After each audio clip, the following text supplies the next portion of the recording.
Cette capsule va brièvement vous présenter les deux tableaux Thinking the English Way.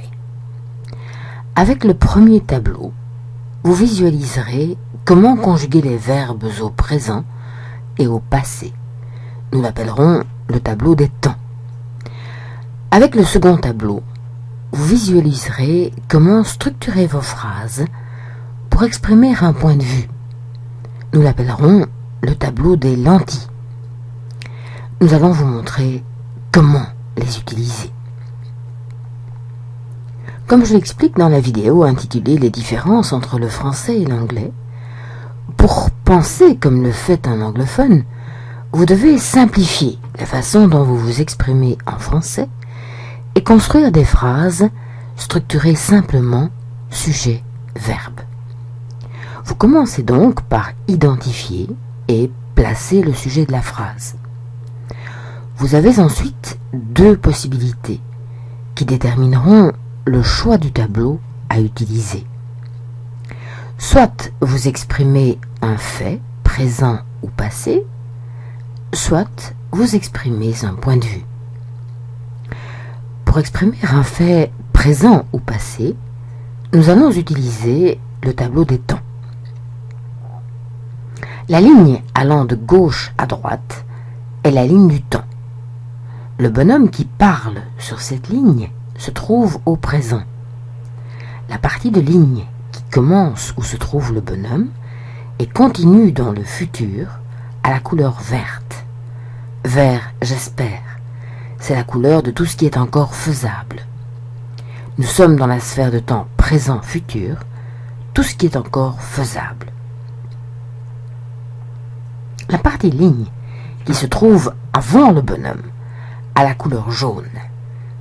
Nous sommes dans la sphère du passé, la sphère de ce qui n'est plus ou peut-être plus faisable. Le verbe conjugué à titre d'exemple est vérifier. Il peut être remplacé par n'importe quel autre verbe.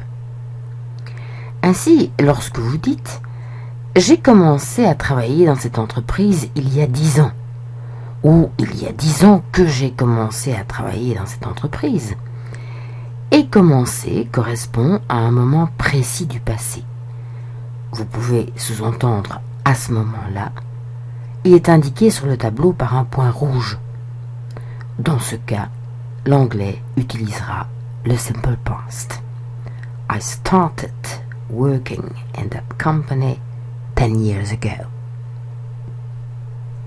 Par contre, lorsque vous dites « Il y a 10 ans que je travaille dans cette société », les 10 ans sont sur la ligne jaune qui va du passé au présent. Vous pouvez sous-entendre jusqu'à présent. L'anglais utilisera le present perfect. I've been working in that company for 10 years. Prenons maintenant notre tableau des lentilles. Si vous exprimez non un fait, mais une manière de voir les choses, sûrement, peut-être, je crois, c'est prévu, vous commencez par le sujet, prenez une lentille pouvoir, devoir ou autre, et regardez le verbe à l'infinitif dans la sphère verte du temps présent et futur, tout ce qui est encore possible, ou dans la sphère jaune du passé, la sphère de ce qui n'est plus faisable. Quelques exemples. Ils vont le faire. Vont exprime une certitude, une intention. L'anglais a deux lentilles, deux auxiliaires pour exprimer la certitude et ou l'intention. Will ou be going to.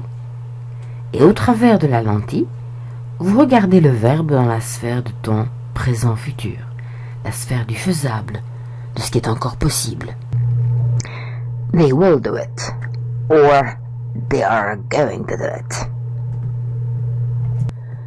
Normalement, pour bien faire, je crois, il faut qu'il le fasse.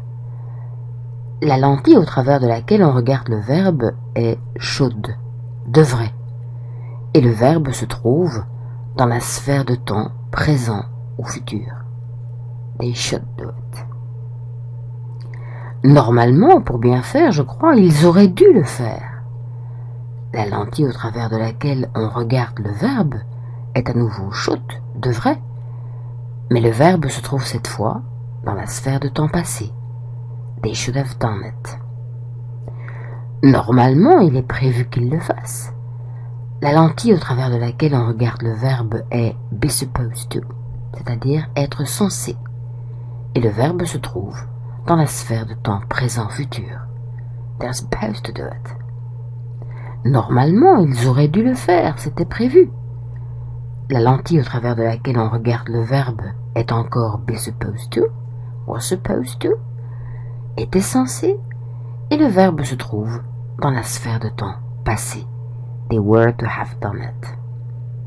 Il est possible qu'ils le fassent. La lentille au travers de laquelle on regarde le verbe est may, peut éventuellement, et le verbe se trouve dans la sphère de temps présent-futur. They may do it. Il est possible qu'il l'ait fait. La lentille au travers de laquelle on regarde le verbe est encore may, peut éventuellement, mais le verbe se trouve cette fois dans la sphère de temps passé. They may have done it.